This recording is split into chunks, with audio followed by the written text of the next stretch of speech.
আসসালামু আলাইকুম রহমতুল্লাহ। ভাই দোস্ত, এই যে আমার ভাইটাকে দেখতেছেন, উনি আমাদের একসময় লালখান বাজার ছিল। ভাই আপনার নামটা যেন কি ভাই? আব্দুর রহমান। আব্দুর রহমান ভাই। আপনি কার দোকানে যেন ছিলেন? আসানুল্লাহ তখন আহসানুল্লাহ সাহেবের দোকানে আপনি ছিলেন। তো এখন আপনি বাড়িতে গেছেন 3.5 বছর হয়েছে না ভাই? হ্যাঁ 3.5 4 বছর এমনি বানাইছে। 4 বছর হয়ে গেছে। মাঝখান দিয়ে আপনার চোখের অপারেশন করছেন না? অপারেশন করছে ডায়াবেটিস মানে ইয়ে হচ্ছে। আচ্ছা। তো মানে আসলে মানে ভাঁটা মানে বেশি হয়ে গেছে, হাঁটতে পারি না। এগুলো ওই তারপরে ওষুধ বই মানে টাকা পয়সা নষ্ট করে দিয়েছে। আচ্ছা, আসলে আমরা আমাদের লালখান বাজার যারা আছি, আমার এই ভাইটাকে সবাই চিনে। হ্যাঁ, আমিও ওনাকে ছোটোর থেকে চিনতেছি, উনিও আমাকে চিনে।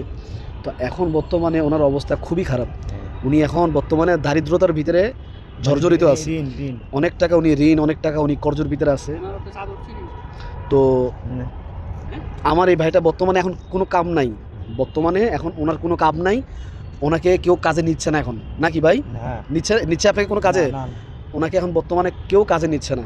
উনি আসছে, কতদিন হয়েছে আপনি আসছেন যে? আচ্ছা 10 দিন, মানে ওর বুক গেছে কদিন। আচ্ছা, আপনি নির্বাচনের 5 দিন আগে আপনি আসছেন। আড়ে ফেনী পর্যন্ত আছে। হ্যাঁ, আড়ে ফেনী পর্যন্ত আছে লক্ষ্মীপুর থেকে। লক্ষ্মীপুর থেকে কতটুকু আসছেন? ফেনী পর্যন্ত। সত্যি? 2 দিন লাগছে। সত্যি? কি বলেন ভাই? একদিন আছে না সমনি। হ্যাঁ, একদিন আছে না সমনির থেকে আটে সকালে ভোরে অর্ধেক তারপরে ফেনী আছে। আচ্ছা। এই 2 দিন। আসলে এই মানুষটা আসলে মিথ্যা কথার কিছু নাই আসলে ভাই দোস্ত। উনি আমাদের এলাকার একজন মানুষ। তো ওনার যে কথাটা উনি বললো, আমাকে শেয়ার করলো, আমার তো খুব খারাপ লাগছে।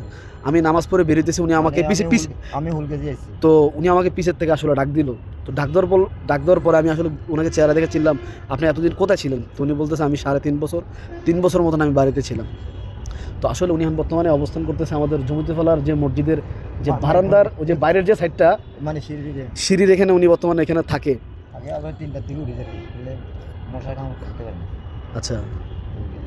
তো আসলে মানুষের পরিস্থিতি মানুষকে কোন জায়গায় নিয়ে মানুষকে ফেলে, এটা আল্লাহ তাআলা ছাড়া কেউ জানে না ভাই দোস্ত।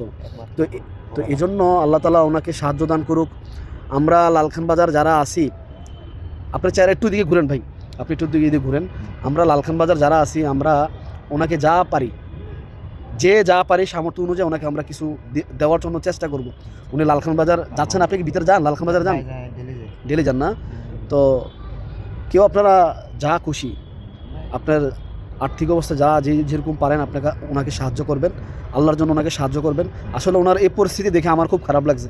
একসময় আমার সাথে রাস্তা দেখলে হাসি খুশিভাবে উনি কথা বলতো। আপনারা বলতেন, আমরা বলতাম বাবা কেমন আছে। হ্যাঁ, অবশ্যই। তো আসলে উনি পরিস্থিতির শিকার। আসলে এই জন্য একটা কথা বলতেছি কি, আপনারা যা পারেন ওনাকে একটু সাহায্য করবেন। ওনাকে আমরা চিনি, আপনারাও ওনাকে চিনেন। হ্যাঁ, তো এই জন্য ভালো থাকবেন, সুস্থ থাকবেন। আসসালামু আলাইকুম রহমতুল্লাহ।